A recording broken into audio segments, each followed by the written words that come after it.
Bien le bonjour à vous, futurs et fugaces passagers. J'espère sincèrement que malgré les temps compliqués que nous vivons, vous passez de bonnes fêtes. J'imagine d'ailleurs que vous êtes nombreux à attendre le passage à l'année 2021. Enfin, sauf peut-être si vous vous nommez Julien et que la fin de votre procès se tient le 4 janvier prochain. Procès à l'issue duquel vous serez probablement extradé aux États-Unis ou au passage vous risquez votre vie. Et oui, je fais bien référence à Julian Assange, le célèbre Australien de 49 ans et surtout l'une des personnalités majeures à l'origine de l'organe de presse Wikileaks, fondé en 2006 avec d'autres informaticiens et journalistes.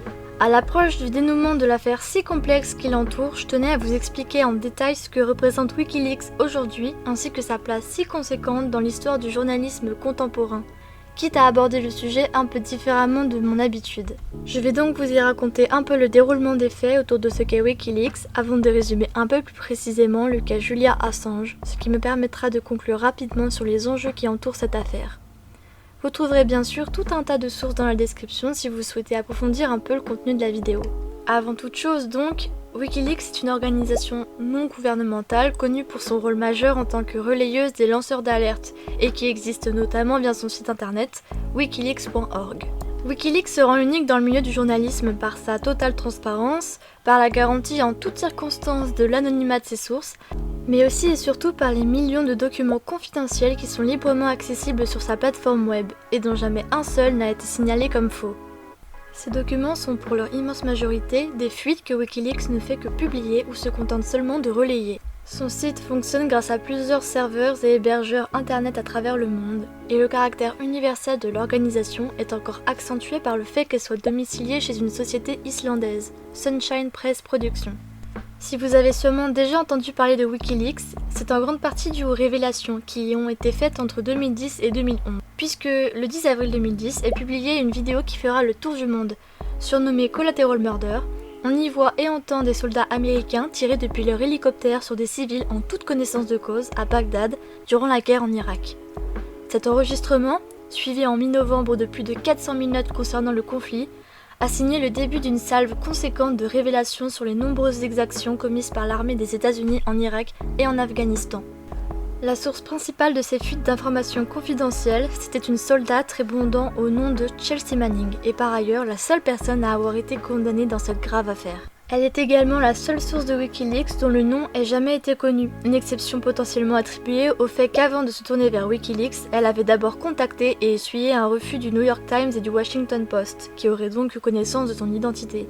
Ces révélations bouleversantes ont rapidement été suivies de Cablegate, la publication de plus de 250 000 télégrammes américains entre novembre 2010 et septembre 2011.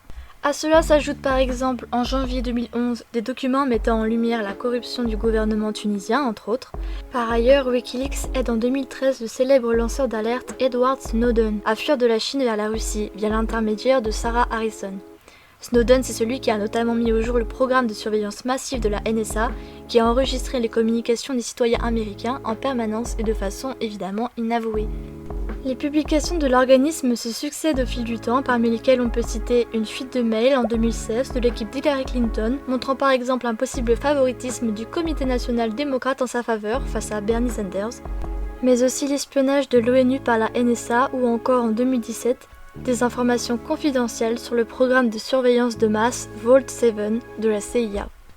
Toutefois, il n'a pas fallu attendre si tard pour que les réticences vis-à-vis de Wikileaks se fassent plus fortes. Après les révélations majeures de l'année 2011, commence en fait une répression importante, notamment de la part du gouvernement américain. Je peux citer la confiscation des PC d'individus présumément liés à Wikileaks comme Jacob Appelbaum ou la coupure des récoltes de fonds pour la défense de Julian Assange. Parce qu'en effet, le fondateur de Wikileaks est dès 2010 l'objet d'un complexe et flou pêle-mêle judiciaire, alors qu'il semble petit à petit devenir un ennemi sérieux des États-Unis. Cette année-là, peu après la publication des documents sur les guerres en Irak et en Afghanistan, il est ciblé par une accusation suédoise de délit sexuel désignée par sexe par surprise. C'est le fait de retirer son préservatif juste avant l'acte sans consentement mutuel. Les soupçons à son encontre sont rapidement levés, faute de preuves tangibles, mais ont entre-temps déjà été relayés par de très nombreux médias.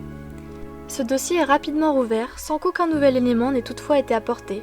On notera au passage qu'il a depuis été établi qu'une des inspectrices menant l'enquête connaissait déjà la victime avant le début de l'affaire. La Suède émet alors en novembre un mandat d'arrêt européen concernant Julian Assange. Celui-ci nie les faits mais se déclare prêt à être interrogé et est arrêté en décembre par la police britannique, puis libéré sous caution avec bracelet électronique.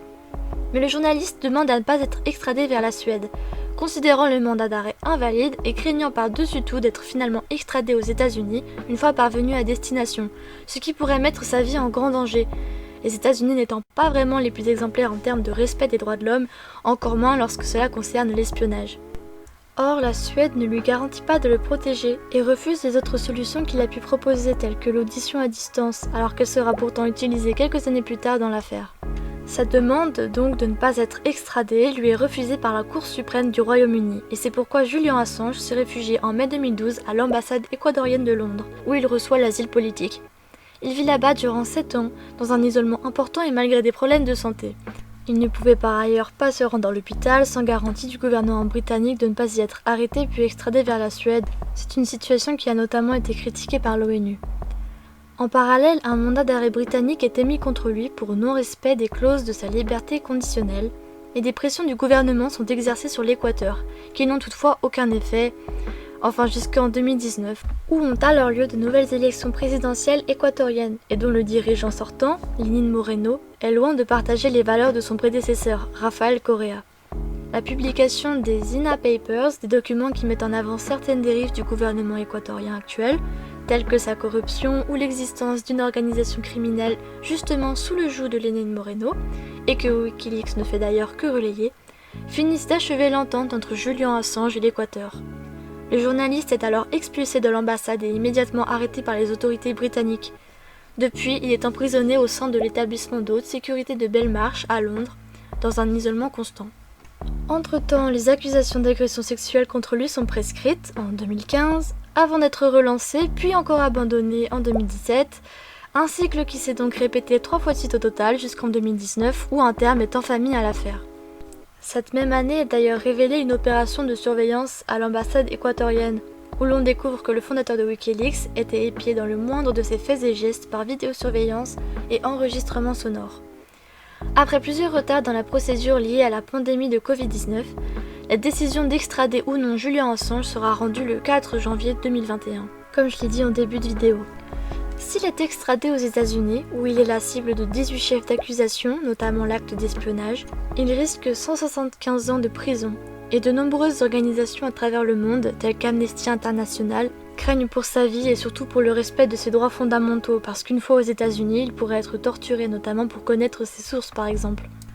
Aujourd'hui, la stratégie la plus efficace qui reste aux militants défendant Julian Assange semble être principalement de compter sur Donald Trump, qui pourrait peut-être se prononcer en faveur du journaliste dans l'optique de s'opposer politiquement aux démocrates comme il apprécie tant le faire, ces derniers étant les vainqueurs de l'élection présidentielle américaine de 2020.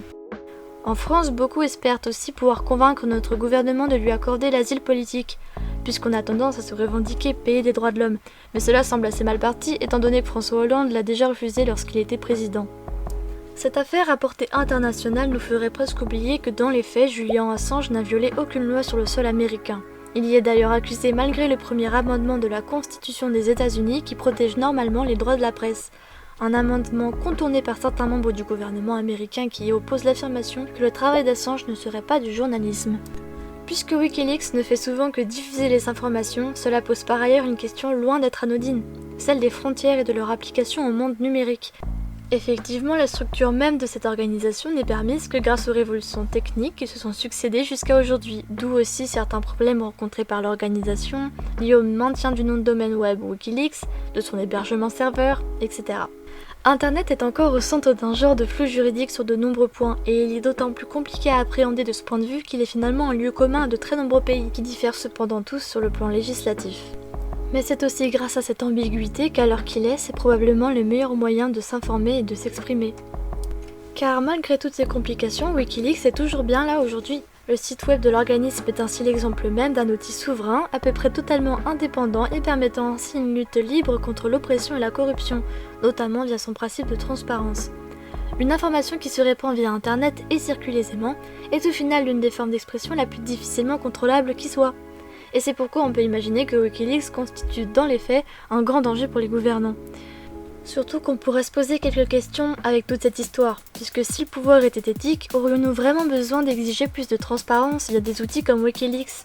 Et cette fameuse transparence, ce principe d'honnêteté sur la nature de nos agissements, n'est-elle pas indissociable de l'idée de démocratie, dans laquelle le peuple est supposé prendre ses propres décisions, ce qui implique de le faire en connaissance de cause? Ces problématiques peuvent paraître centrales de nos jours, surtout dans une période où cette volonté de répression de l'information numérique semble se faire toujours plus forte, même en France. Et c'est face à tout cela que Julian Assange affirmait lors d'un entretien avec Eric Schmidt, à l'époque directeur général de Google, que puisque les États diffusent des mensonges pour perpétrer la guerre, alors la vérité peut nous amener vers la paix. Et c'est sur ces mots que la vidéo touche à sa fin. Je n'aurais fait qu'effleurer le sujet, mais j'espère au moins avoir clarifié l'histoire et le fonctionnement de Wikileaks, qui représente à mon avis un acteur clé du journalisme actuel. Surtout, j'aime à penser que le 4 janvier, cette transparence et ce courage vaincront, que Julian Assange ne finira pas ses jours en prison pour avoir révélé des vérités, qu'il pourra un jour rejoindre sa famille et éventuellement continuer son travail de lanceur d'alerte. Et si vous partagez cette ambition, alors je ne peux que vous encourager à en parler autour de vous le plus possible afin de faire comprendre à tous la gravité des enjeux qui entourent Wikileaks et le journalisme, voire la liberté d'informer et celle de s'exprimer en général. Merci pour votre attention et quoi qu'il arrive, n'oubliez pas de voir les choses en relief.